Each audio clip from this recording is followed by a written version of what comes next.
मधली सुट्टी. आणि आता छोट्या मोठ्या रसिकांचं अत्यंत आवडतं सेगमेंट जादूची कांडी.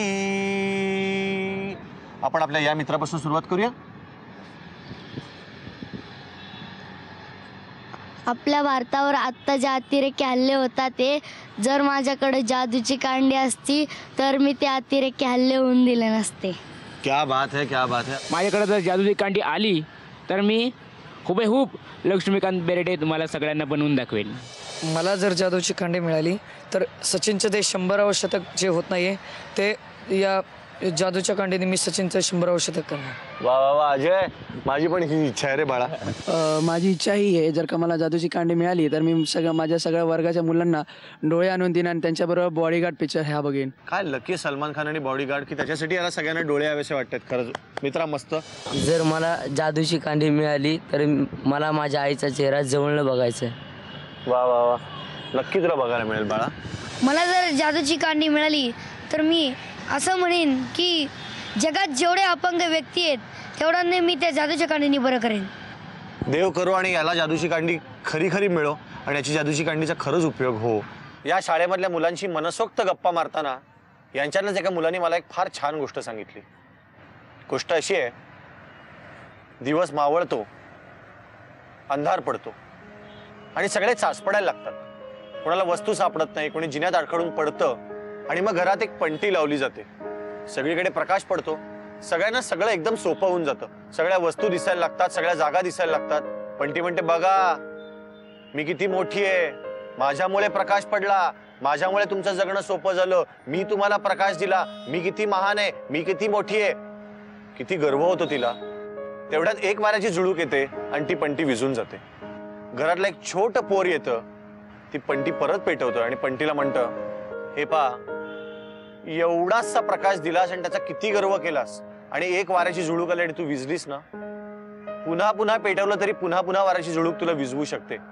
पण ते आकाशातले स्वयंभूत तारे बघ, ते कायम प्रकाश देत राहतात आणि कितीही वारा आला तरी ते कधीच विझत नाहीत. मला असं वाटतं की दुसऱ्याचा आधार घेऊन दुसऱ्यानी पुन्हा पुन्हा पेटवून ती छोटीशी पंटी होण्यापेक्षा स्वयंभूत तारे व्हावं. आणि खरंच ही सगळी मंडळी अशी आहेत की स्वतःच्या हिमतीवर आपापला मार्ग ते चालतायत.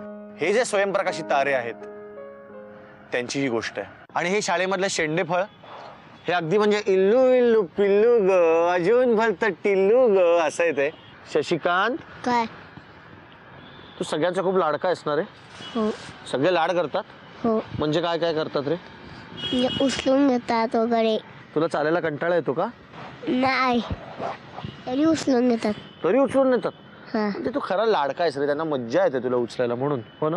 हा, त्यांना आवडतो मी. त्यांना तू आवडतोस, तो आहेसच गोड तेवढा आवडण्यासारखा. तो आज काहीतरी छान म्हणून दाखव ना मला, गोड एक कविता.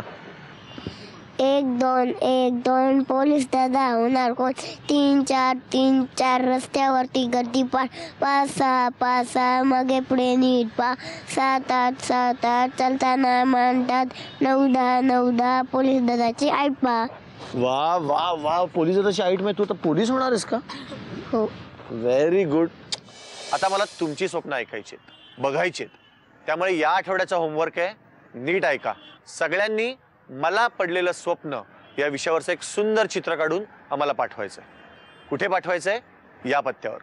मधली सुट्टी, 135 continental building, doctor Annie Besant road, Worli, Mumbai 400018. Email ID आहे madlisutti@znetwork.com किंवा zmarathi@znetwork.com.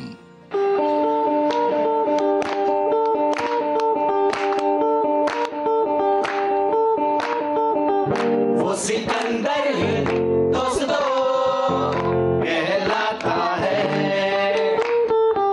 हरी बाजी को जीतना जिसे आता है. निकले हैं मैदान में जिस दिन हम झूम के, दिल बोलेगी ये कदम चूम के. ओ निकले हैं मैदान में जिस दिन हम झूम के, धरती बोलेगी ये कदम चूम के. नहीं समझे हैं वो हमें तो क्या जाता है, हारी बाजी को जीतना हमें आता है.